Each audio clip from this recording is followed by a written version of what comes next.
Hello everyone, ma'am. how are you? I am fine, ma'am. What about you? What about you? I'm also fine, and today we are going to discuss about the domestication process of early human beings. तो early human beings ने सबसे पहले कौन से animal को as a time use किया था, ये हम सभी ने लास्ट क्लास में पढ़ा था ना? Yes, ma'am. Yes, ma'am. सबसे पहले कौन से जानवर को उन्होंने as a tame, as a pet animal use किया था? यस दीपिका, Ma'am, नाम? dog. Dog. Ma'am, dog, goat, sheep, सबसे and पहले cattle. डॉग को यूज किया था, और डॉग को यूज करने का क्या कारण था ये भी पढ़ा था हमने। चलिए तो अब हम स्टार्ट करते हैं।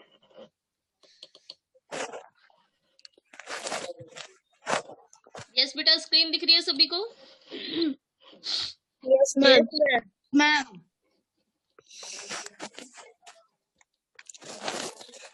चलिए तो हमने ये चैप्टर स्टार्ट किया था, इसमें हमने डोमेस्टिकेशन प्रोसेस हम ये पढ़ रहे थे, और इसमें हमें ये दो एनिमल्स के दांत दिए थे। तो ये डोमेस्टिक एनिमल्स के दांत है और ये वाइल्ड एनिमल्स के दांत है। तो जो डोमेस्टिक होते हैं दैट मीन्स कि वो केवल हार्बीवोरस होते हैं, वो केवल साग सब्जियां ही खाते हैं।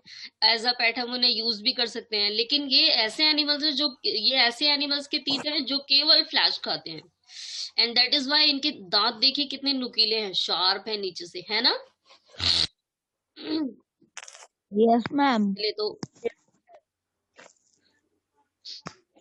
यस, तो देखिए हम आज का टॉपिक स्टार्ट करते हैं। तो बेटा किसी को कोई डाउट या कोई क्वेश्चन जो आपको पूछना हो लास्ट क्लास से related? No, ma'am. No, ma'am. Okay, तो चलिए अब हम स्टार्ट करते हैं फिर। तो domestication was a gradual process that took place in many parts of the world. तो अभी हमने पढ़ा था कि डोमेस्टिकेशन दैट मीन्स कि जब इंसानों ने जानवरों को पालना शुरू किया तो उनका एक तरीके से डर कम हो गया था। अब जो जानवर थे ना वो उनके सपोर्टर्स थे, दैट मीन्स कि कोई भी अब अटैक करता ना उनके ऊपर तो क्या करते ये लोग, ये जो जानवर है ये उन्हें बचा लेते थे, सेव कर लेते थे। तो इसलिए ही बहुत सारे एरिया में क्या कर दिया लोगों ने, अब वो डोमेस्टिक एनिमल्स को एज अ पेट यूज करने लगे। महक बेटा आपने बहुत लेट से ज्वाइन किया है। मैम नेटवर्क नहीं पकड़ रहा था। एंड नेक्स्ट टाइम से आपको जल्दी ज्वाइन करना है, ओके? Yes ma'am. तो पहले से ही कोशिश करनी है। चलिए तो अब आगे देखते हैं। तो it begins about 12,000 years ago। तो अब ये डोमेस्टिकेशन प्रोसेस कब से चालू हुई थी, यानी कि आज तो हम बहुत सारे घरों में एज अ पेट बहुत सारे एनिमल्स को देखते हैं। कोई पैरट को रखता है, कोई रैबिट को use as a pet use करता है, कोई डॉग को रखता है। लेकिन ये प्रोसेस कब से शुरू हुई थी? आज से लगभग 12,000 साल पहले, about 12,000 years ago। Virtually all the plants and animals produced that we use as food today is the result of domestication। तो आज हम जिन प्लांट्स को और जिन एनिमल्स को देख पा रहे हैं वो डोमेस्टिकेशन का ही रिजल्ट है। अब डोमेस्टिकेशन का रिजल्ट कैसे है? क्योंकि अगर उस टाइम के ह्यूमन बींग्स ने जानवरों को नहीं पाला होता तो क्या होता, कुछ जानवर तो ऐसे होते हैं ना जिनकी प्रजातियां आज दिखाई ही नहीं देती, वो खत्म हो जाते हैं। तो डोमेस्टिकेशन के प्रोसेस से क्या होता है, जब वो जानवरों को पालते हैं तो उनकी संख्या भी बढ़ती है, वो ग्रो करते हैं। तो आज हम जिन जानवरों को देख पा रहे हैं वो किस वजह से देख पा रहे हैं? डोमेस्टिकेशन की प्रोसेस से। Some of the earliest plants to be domesticated were wheat and barley। अब देखिए कुछ प्लांट ऐसे हैं जिनको सबसे पहले उगाया गया था, जो थे wheat and barley, यानी कि गेहूं और जौ। तो सबसे पहले एज अ टैम यूज किए जाने वाला एनिमल है डॉग, एंड सबसे पहले उगाई जाने वाली फसल कौन सी है? Wheat and barley. आपकी आवाज बहुत कट रही है। Yes ma'am. ओके अंश बेटा, आपको अपने यहाँ का है तो माइक ऑफ रखना है। यस अंश, आप माइक ऑफ रखेंगे और सभी को अपना माइक ऑफ रखना है। जिसको कोई भी क्वेश्चन पूछना हो वो अपना माइक ऑन करके पूछ सकते हैं, ओके? तो देखिए सबसे पहले उगाई जाने वाली फसल कौन सी थी? व्हीट एंड बर्ले, जौ और गेहूं। The earliest domesticated animals include ship and got. तो सबसे पहले डॉग को एज अ पेट यूज किया गया था, और उसके बाद शिप एंड गॉट यानी कि भेड़ को और बकरियों को भी एज अ पेट यूज किए जाने लगा। अब देखिए नेक्स्ट आता है हमारा a new way of life, जीवन को जीने का नया तरीका। अब क्या था ये? तो अब हम सभी जानते हैं कि जब हमारे हंटर गैदरर्स वो जंगल में रहते रहते ऑब्जर्व करते करते एट द एट उनके माइंड में भी आया कि अब हम लोग भी खेती करें। तो अब बात ये आ जाती है कि जब खेती करेंगे, जब हम लोगों ने खेती स्टार्ट कर दी, तो अब इसमें एक चीज और जुड़ जाती है। पहले वो लोग भटकते रहते थे जंगल से जंगल, लेकिन अब जब वो लोग खेती करने लगे तो क्या अब वो एक जगह को छोड़ के दूसरी जगह जा सकते हैं? नो। क्योंकि जहां पर उन्होंने फसल उगाई ना, उन्हें वहां पर उस फसल की देखभाल करने के लिए बहुत लंबे टाइम तक रुकना पड़ेगा, क्योंकि कुछ फसलें जो है वो 6 महीने में, कुछ 3 महीने में, कुछ ऐसी हैं जो पूरे साल भर में ग्रो करती हैं। जानते हैं ना हम लोग? Yes, Yes, ma'am. ma'am. तो यानी कि अब जब इन लोगों ने खेती करना सीखा तो अब ये परमानेंटली सेटल हो गए, एक जगह रहने लगे। तो यानी इसलिए हमारे इस टॉपिक का नाम रख दिया गया है a new way of life, तो जीवन को जीने का एक नया तरीका। तो if you plant a seed, जब भी हम एक सीड प्लांट करते हैं, एक बीज बोते हैं, you will notice that it takes some time to grow. तो हमने देखा है कि इसे उगने में कुछ समय तो लग ही जाता है। This may be for several days, कभी कभार कुछ दिन में ग्रो करता है, कभी कभार सेवरल वीक्स में, कुछ हफ्ते में ग्रो करता है, कभी कभार कुछ मंथ्स में ग्रो करता है, एंड सम केसेस ईयर्स, और कुछ बार तो ऐसा होता है कि इसे सालों लग जाते हैं। एंड ऐसा ही नहीं है, कुछ प्लांट तो ऐसे हैं जिनको 5 साल, 6 साल, 10 साल, 30 साल लग जाते हैं। तो इसलिए जब भी अब इन्होंने क्या किया, एक सीड प्लांट करना शुरू किया, तब प्रॉब्लम ये आ गई कि अब जो अलग अलग क्रॉप्स थी उनको ग्रो करने में अलग अलग टाइम लगता था। When people began growing plants, it means they had to stay in same place for a long time. तो यानी कि जब लोगों ने growing plants, फसल को उगाना, पौधों को उगाना शुरू किया, it means यानी कि इसका मतलब that they had to stay in the same place for a long time. तो इसका मतलब कि अब उन्हें एक जगह पर लंबे टाइम तक रुकना पड़ेगा। और क्यों रुकना पड़ेगा? लुकिंग आफ्टर द प्लांट्स, पौधों की देखरेख करने के लिए, वाटरिंग, सिंचाई करने के लिए, वीडिंग्स, उनके बीच में से खरपतवार हटाने के लिए, driving away animals and birds, और दूसरा उन्हें अपनी फसलों को जानवरों और पक्षियों से बचाने के लिए, and till the grain ripened, जब तक की फसल पक नहीं जाती। तो जब उन्होंने फसल उगाई, इसका मतलब ये है कि अब उन्हें बहुत सारी चीजें ध्यान देनी पड़ेगी, और इसके लिए उन्हें वहां परमानेंटली रुकना पड़ेगा। And then the grain had to be use carefully, और जब वो इतनी सारी चीजें ध्यान रखेंगे, तभी लास्ट में जाने के बाद वो उसका इस्तेमाल कर सकते हैं। As grain had to be stored for both food and seed. और दूसरा, जब ये अब जो इन्होंने खेती की है इतनी मेहनत से, उससे जो अनाज निकलेगा उसको वो स्टोर करेंगे दोनों रूप में। यानी कि कुछ तो उसका कुछ भाग खाने के रूप में इस्तेमाल करेंगे, और कुछ बीजों को रखेंगे कि नेक्स्ट टाइम फिर से हम खेती कर सके। And people had to think of ways of storing it. और दूसरा, अब उनको ये भी तरीका सोचना पड़ेगा कि इसको इकट्ठा कहाँ करें। अब इसके लिए उन्हें बर्तन बनाने पड़ेंगे, कौन से बर्तनों में वो लोग इकट्ठा करेंगे, तो बहुत सारी चीजें उन्हें ध्यान रखनी पड़ेंगी। In many areas they began making large clay pots, और बहुत एरिया में तो बड़े बड़े क्ले पोट्स, मिट्टी के बड़े बड़े से मटके पाए गए हैं। तो मिट्टी के मटके क्यों बनाए इन लोगों ने? क्योंकि उसमें वो लोग क्या करते थे, इन अनाज को स्टोर करते थे। आप सभी ने देखे होंगे ना Yes, मिट्टी के ma'am. मटके बड़े बड़े। Yes, ma'am. पहले बहुत Yes, से घरों ma'am. में, आजकल तो फिलहाल रेफ्रिजरेटर यूज होने लगा है, पहले बहुत से घरों में मटका रखा जाता था पानी को ठंडा रखने के लिए गर्मियों के मौसम में। तो ये क्ले पॉट बनाए गए, मिट्टी के बड़े बड़े से बर्तन बनाए गए, और इसलिए बनाए गए थे ताकि उनमें बीजों को रखा जा सके, अनाज को स्टोर किया जा सके। और इसके अलावा वो बास्केट, टोकरियां भी बुनने लगे ये लोग। अब टोकरियां क्यों बुनते थे? ताकि इसमें भी ये सामान रख सके। और dug pit into the ground, और इन्होंने जमीन में गड्ढा भी खोदा। Do you think hunter gatherers would have made and use pot? अब आपसे एक क्वेश्चन पूछा है कि आपको क्या लगता है हंटर गैदरर्स जो पोट बनाते थे उसका इस्तेमाल वो क्यों करते होंगे? तो मैंने भी आपको बताया ये क्यों करते थे बेटा इसका इस्तेमाल। यस अविरल, नाउ यू टेल।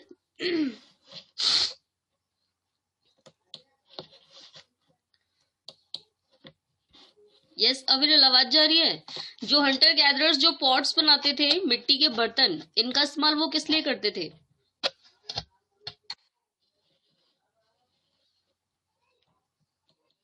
अविरल को शायद आवाज नहीं जा रही है। Yes Mahak, now you tell.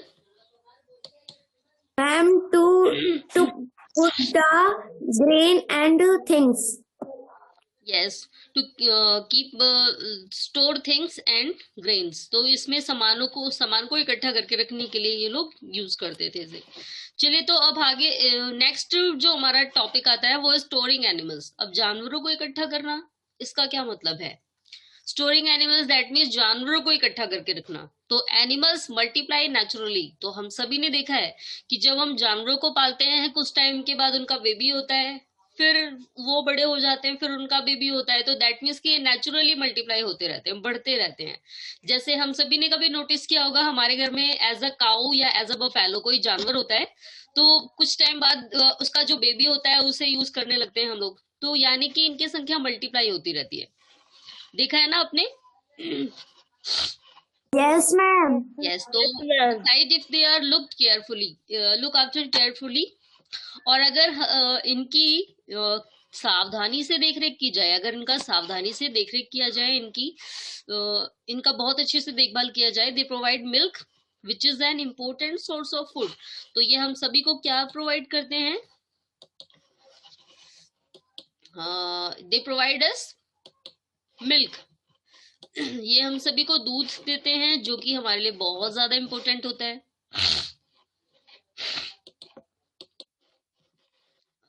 And meet, और इसके अलावा मांस भी मिलता है हमें इन जानवरों से व्हेनेवर रिक्वायर्ड।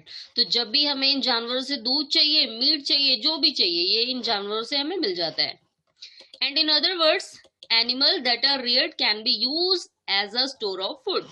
तो अगर हम दूसरे शब्दों में कहें तो जानवर जिन्हें हम पालते हैं, यानी कि ऐसे जानवर जिन्हें पाला जाता है, इन्हें हम as a store of food यानी कि एक भंडार गृह के रूप में यूज करते हैं, भोजन का भंडार। दैट मीन्स कि जिसके यहाँ जानवर है ना, अगर हमने किसी के यहाँ देख लिया कि गाय खड़ी है, भैंस खड़ी है, तो हमारे माइंड में आ जाएगा इन लोगों के यहाँ दूध जरूर होता होगा। चलिए इनके यहाँ दूध के लिए पता कर लेते हैं। यस, यही आता है ना माइंड में? Yes, ma'am. तो यानी कि ये जो एनिमल है ये क्या है? Store of food. तो फूड का एक स्टोर है। Apart from food, what are the other thing that could have been obtain from animals? अब आप लोग ये बताएंगे कि दूध और मांस के अलावा क्या जानवरों से हमें कुछ और चीजें भी मिलती हैं?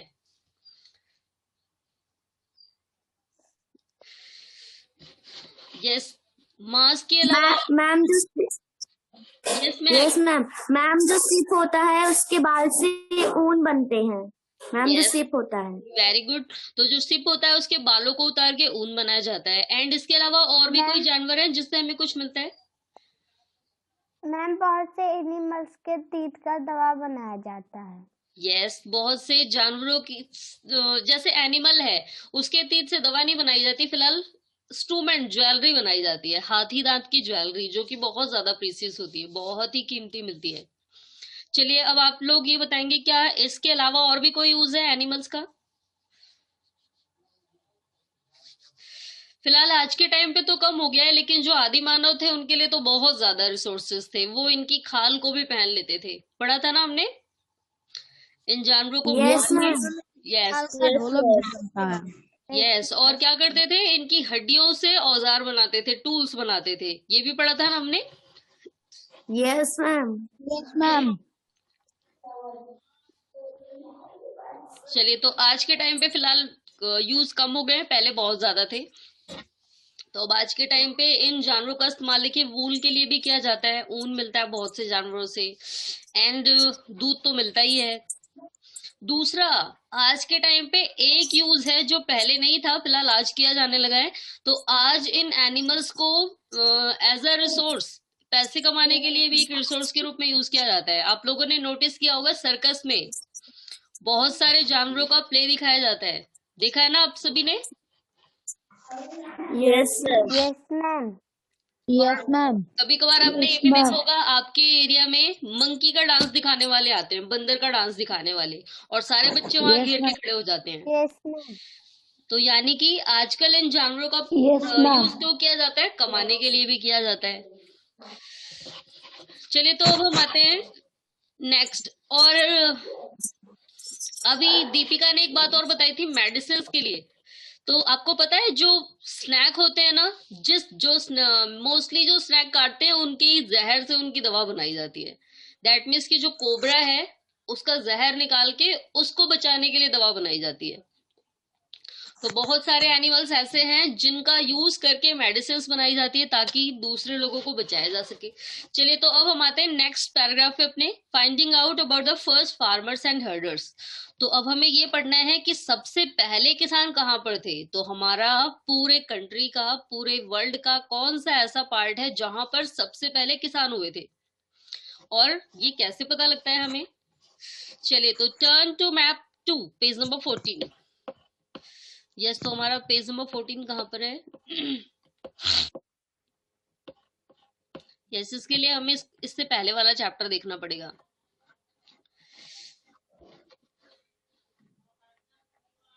You will notice a number of blue squares. Each marks a site from where archaeologists have found evidence of early farmers and herders. तो अगर हम पेज नंबर 14 पे मैप देखें तो हम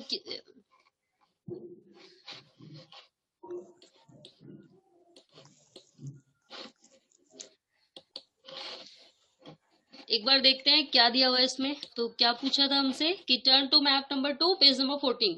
तो पेज नंबर 14 में हमें मैप 2 देखना है। You will notice a number of blue square, each marks a site from where archaeologist have found evidence of early farmers and herders. तो यानी कि मैप 2 में जो ब्लू स्क्वायर दिए हैं तो वहां पर हमें ऐसी साइट के बारे में बताया है जहां से हमारे आर्कियोलॉजिस्ट को, जहां से हमारे आर्कियोलॉजिस्ट मैंने आपको बताया था कौन होते हैं। यस, याद है? यस मैम, मैम जो यस मैम मैम Yes, जो ma'am. पुरानी चीजों की देख रेख जहाँ करते हैं। पे मैम वहाँ जाते हैं और चीजों को सर्च करते हैं। Yes, very good. तो आर्कियोलॉजिस्ट कौन है? ये है पुरातत्ववेत्ता। यस, तो ये जो ओल्ड थिंग्स की स्टडी करना चाहते हैं, जहां से भी कोई भी चीजें मिलती हैं, ये उन चीजों को देख करके ये पता लगा देते हैं कि कौन सी चीज कितनी पुरानी है। तो ये कौन होते हैं? पुरानी चीजों की स्टडी करने वाले। चलिए तो अभी हम आते हैं अपने मैप 2 पे, देखते हैं इसमें क्या दिया हुआ है।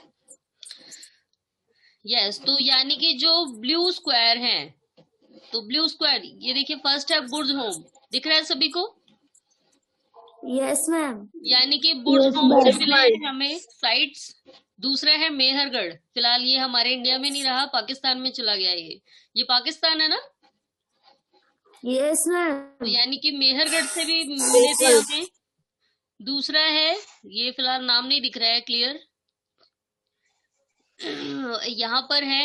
एक दूसरा है डाउजाली हेडिंग, कुलडिहवा,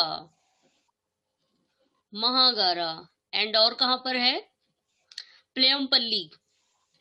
तो ये है हमारे नियोलिथिक साइट, जहां से हमें, ये ऐसी साइट्स हैं जहां से हमें खुदाई करने के बाद किसानों के अवशेष मिले हैं। किसानों के नहीं, फिलहाल वहां किसान नहीं मरे पड़े हैं, वहां से हमें अनाज के अवशेष मिले हैं। तो दैट मीन्स कि जो हमारे आर्कियोलॉजिस्ट हैं उन्हें वहां पर सर्च करने के बाद बहुत सारे ग्रेन्स के टुकड़े मिले हैं, अनाज के टुकड़े, और उन्होंने ये बताया कि यहाँ के लोग खेती करना जानते थे और कौन कौन सी फसल उगाई थी, ये भी हमें बताया है। Okay, yes ma'am. Yes ma'am. Yes ma'am. तो अब हम आते हैं अपने चैप्टर पे। तो क्या बोला था हमें कि ये ऐसी साइट्स हैं जहां से हमें फार्मर एंड हर्डर्स यानी कि किसानों के और जानवरों को चराने वालों के अवशेष मिले हैं। These are found all over the subcontinent. और हम ये भी देख रहे हैं कि हमारे इस पूरे सब कंटिनेंट में, हमारे पूरे इंडिया में के सारे पार्ट में दिख रहे हैं। Some of the most important ones are in the north west and present day Kashmir. तो इसमें से जो सबसे ज्यादा इंपॉर्टेंट है वो है नॉर्थ वेस्ट में, हमारे उत्तर पश्चिम में, प्रेजेंट डे में कश्मीर। तो अभी हमने देखा था कश्मीर में कौन सा पड़ता है? बुर्ज होम, ये रहा, ये कश्मीर में पड़ता है ना आज के टाइम पे। Yes ma'am. तो present day Kashmir to find out whether these sites were settlement of farmers and herders. तो अभी हम देखिए आगे पढ़ेंगे। Scientist study evidence of plants and animals bones. तो अब यहाँ पर हमारे साइंटिस्ट ने क्या किया है, उन्होंने यहाँ से जो एविडेंस मिले हैं, जो सबूत मिले हैं, उनकी स्टडी की है। तो यहाँ से उन्हें प्लांट्स के अवशेष मिले हैं, एनिमल्स की बोन मिली है खुदाई करने के बाद। One of the most exciting find includes remains of burned grain. और सबसे एक्साइटेड चीज ये हुई कि यहाँ पर इन्हें जले हुए अनाज के अवशेष मिले हैं। तो अब इससे क्या पता लगता है, this may have been accidentally or on purpose. तो ऐसा हो सकता है कि कभी किसी के खेतों में आग लग गई हो तो इसलिए भी जला हुआ हो सकता है। और दूसरा हो सकता है जो किसान थे, कभी उनका भून करके खाने का मन हुआ हो तो उन्होंने उसे जला दिया हो। तो फिलहाल इसका रीजन हमारे साइंटिस्ट नहीं पता लगा सकते हैं अभी कि क्यों जलाया गया होगा, लेकिन उन्हें जले हुए अवशेष मिले हैं। तो scientist can identify these grains and so we know that a number of crops were grown in different parts of the subcontinent. तो हमारे साइंटिस्ट ने इन ग्रेन्स को, इन अनाजों को पहचाना है कि किस चीज के ग्रेन है वो, किस अनाज के दाने हैं। एंड फिर उन्होंने हमें बहुत सारे नंबर ऑफ क्रॉप्स बताई हैं और कौन कौन से पार्ट में वो उगाई जाती थी। They can also identify the bones of different animals। साथ ही जो खुदाई करने के बाद एविडेंस के रूप में कुछ एनिमल्स की बोन्स मिली हैं, वो भी उन्होंने बताया है देख करके कि ये कौन से बोन्स, ये जो बोन्स है वो कौन से एनिमल की है। तो अब देखिए जो भी उन्होंने बताया है ना, तो इसे हमारी बुक में एज अ टेबल शो किया है। तो अभी हमें ये पढ़ना है कि कौन सी जगह कौन सा जानवर पाया गया था और कौन सी जगह के लोग कौन सी फसल उगाना जानते थे। चलिए, तो अभी इसमें से फिलहाल एक टॉपिक हमारी, एक कोई फसल ऐसी निकल सकती है जिसे किसी एक पर्टिकुलर एरिया के लोगों ने ही उगाया है। तो अभी हम आगे देखेंगे, पूरी टेबल स्टडी करने के बाद पता लगेगा कि वो कौन सी ऐसी फसल थी जिसे केवल एक ही एरिया के लोग उगाना जानते थे। ओके, तो अब देखिए हमें इस टेबल में पढ़ना है। तो grain and bones of domesticated animal have been found.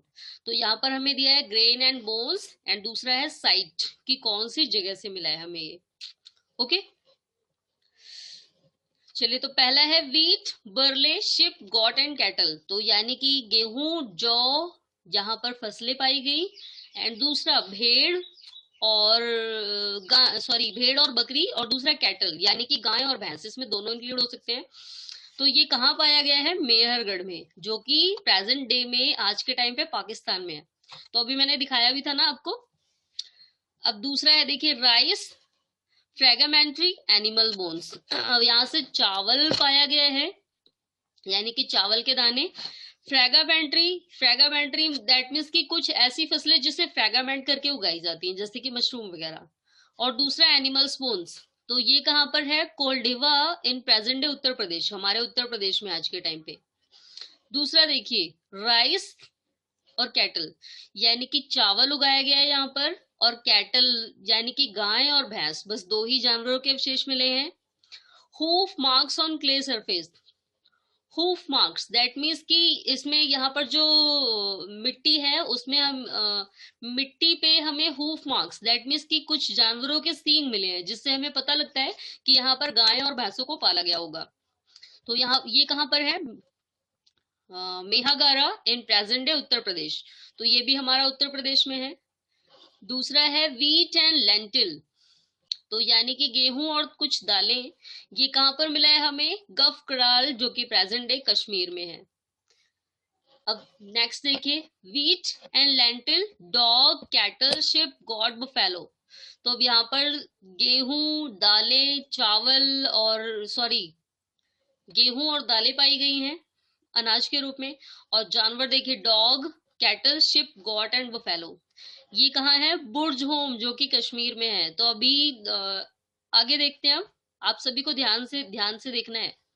अब दूसरा देखिए वीट, ग्रीन ग्राम यानी कि हरा चना, बरले यानी कि जौ, और बफेलो और ऑक्स, भैंस और बैल पाए गए हैं। ये कहाँ पर है, चिरांट, जो कि प्रेजेंट डे बिहार में है। अब आगे है मिलेट यानी कि बाजरा, cattle, sheep, goat and pig, ये है हालुर में, जो कि प्रेजेंट डे आंध्र प्रदेश में है। अब दूसरा है ब्लैक ग्राम। तो अभी यहाँ पे हरा चना दिखा था, अब यहाँ पर आ जाता है ब्लैक ग्राम, काला चना। एंड मिलेट, बाजरा और कैटल, शिप और पिग। ये कहाँ गया है? पैयमपल्ली, जो कि प्रेजेंट डे आंध्र प्रदेश में है। चलिए, तो अब ये हमारा ये टेबल खत्म होती है। These are just of the sites from which grain and bones have been found. चलिए, तो अब आपको ये बताना है कि हमारे पूरे इंडिया का कौन सा ऐसा पार्ट है जहां पर सबसे ज्यादा साइट्स मिली हैं।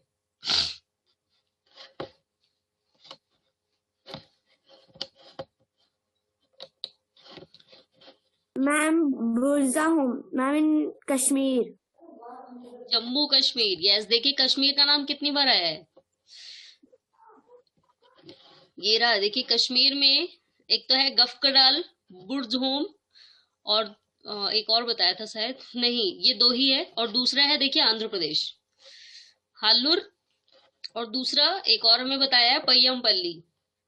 तो ये दो ऐसे स्टेट्स हैं जहां से हमें ज्यादा साइट्स मिली हैं। यस दीपिका? मैम उत्तर प्रदेश भी। यस उत्तर प्रदेश। देखिए उत्तर प्रदेश का नाम भी 2 बार आया है। तो मेहागरा और कोहलीवा, ये दोनों उत्तर प्रदेश में हैं। और देखिए एक चीज और क्लियर हो जाती है, चावल की खेती सबसे पहले उत्तर प्रदेश में ही स्टार्ट हुई थी।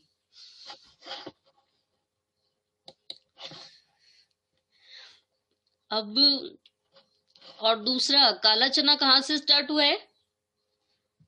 ब्लैक ग्राम, आंध्र प्रदेश से, क्योंकि वहां पर काली मिट्टी पाई जाती है ज्यादा। देखिए ब्लैक ग्राम यहाँ पर पाया गया है, और ग्रीन ग्राम कहाँ पाया गया? चिरांड, जो कि बिहार में है। तो यानी कि हरे चने की शुरुआत कहाँ से हुई थी? बिहार से। चलिए, तो ये टेबल अभी हमने पढ़ी है, समझ आई सभी को? Yes ma'am. Yes ma'am.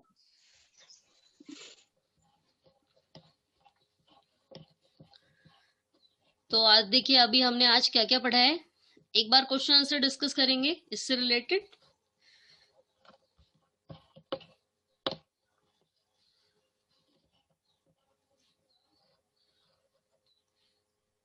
Yes, तो आज हमने क्या पढ़ा है? A new way of life.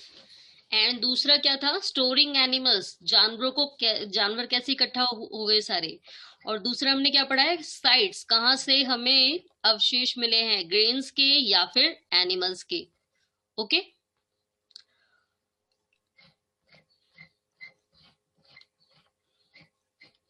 और ये बाकी अब हमें पढ़ना है नेक्स्ट क्लास में।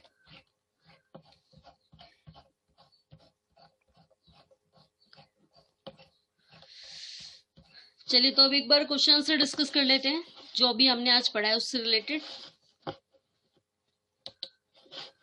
चलिए महक, आप बताएंगी फर्स्ट क्वेश्चन का आंसर। जो अर्ली ह्यूमन बींग्स थे उन्होंने एक जगह सेटल होना क्यों शुरू किया था? वो एक जगह क्यों रहने लगे थे सेटल होकर के? मैम क्योंकि वे अनाज उगाने लगे थे, और अगर वे दूसरे जगह चले जाते तो बर्ड्स उनके अनाजों को चुन चुन कर मैम अपने बच्चों को खिलाने के लिए ले जाते। यस, तो उनके अनाज को नुकसान पहुंच जाता, और इसलिए ही उन्होंने एक जगह सेटल होकर के रहना शुरू कर दिया। चलिए अविरल, आपको बताना है कि कौन सी साइट में हमें वीट के अवशेष मिले हैं। दैट मीन्स कि वीट को सबसे पहले किन किन जगहों पर उगाया गया था।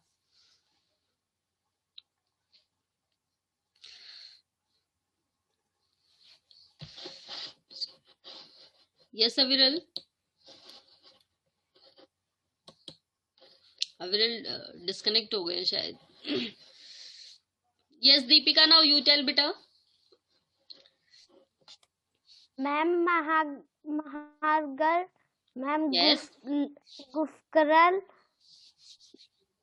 Ma'am Chirand, ma'am Burzahom. Very good Deepika. तो देखिए कहां पर उगाया गया है सबसे पहले? वीट, मेहरगढ़ में। एंड दूसरा गफकराल। एंड देखिए आगे और कहां पर उगाया गया है? बुर्जहोम एंड चिरान। तो ये ऐसी जगह है जहां पर वीट को सबसे पहले, गेहूं को सबसे पहले उगाया गया है। चलिए अरुण बताएंगे नेक्स्ट क्वेश्चन का आंसर। यस अरुण, आपको बताना है कि ऑक्स जो है, ऑक्स जो एनिमल था उसे कौन सी साइट में पाया गया है, कौन सी साइट में हमें ये मिला है कि ऑक्स को भी यूज किया जाता था वहां पर। मैम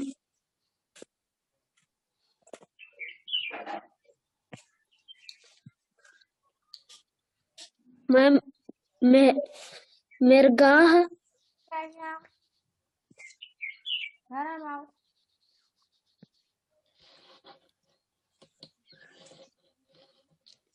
मैम मेरगाह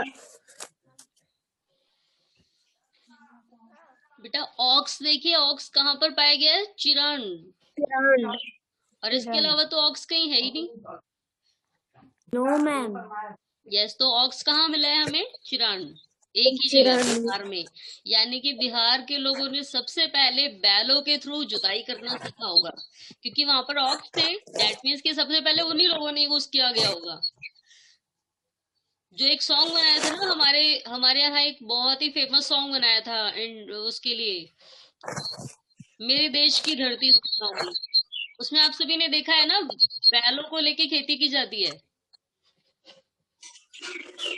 यस तो यानी कि वो बैल सबसे पहले कहाँ पर आए थे, बिहार। मैम बिहार।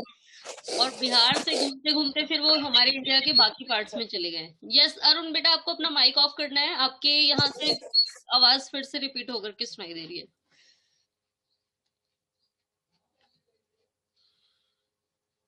चलिए बेटा, तो एक चीज देखिए और नोटिस करेंगे हम, कश्मीर में हमें बताया यहाँ पर गेहूं और दालें उगाई जाती थी।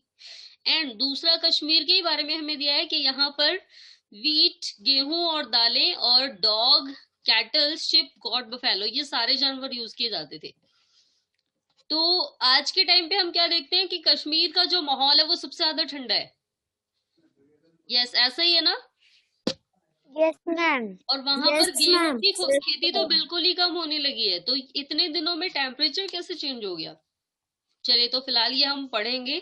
अभी हमारी एसएसटी बहुत ज्यादा है, ब्रॉडर है, बहुत ज्यादा अभी हमें पढ़ना है। तो हम पढ़ते पढ़ते हमें ये भी क्लियर हो जाएगा। चलिए, तो अब नेक्स्ट पैराग्राफ हमें अब नेक्स्ट क्लास में पढ़ना है। टूवर्ड्स अ सेटल्ड लाइफ, यानी कि जो इंसान है, जो अर्ली ह्यूमन बींग्स थे, अभी हमने पढ़ा है कि जब उन्होंने खेती करना सीख लिया तो वो एक जगह सेटल होने लगे। तो सबसे पहले वो लोग कहाँ रहते थे सेटल होकर के, तो क्या उन्होंने घर बनाए थे अपने लिए। तो फिलहाल ये हमें नेक्स्ट क्लास में डिस्कस करना है। Okay. Yes ma'am. Ma'am word meaning भेज दीजिए। यस बेटा, यस वर्ड मीनिंग मैं सेंड करती हूँ अभी आपको।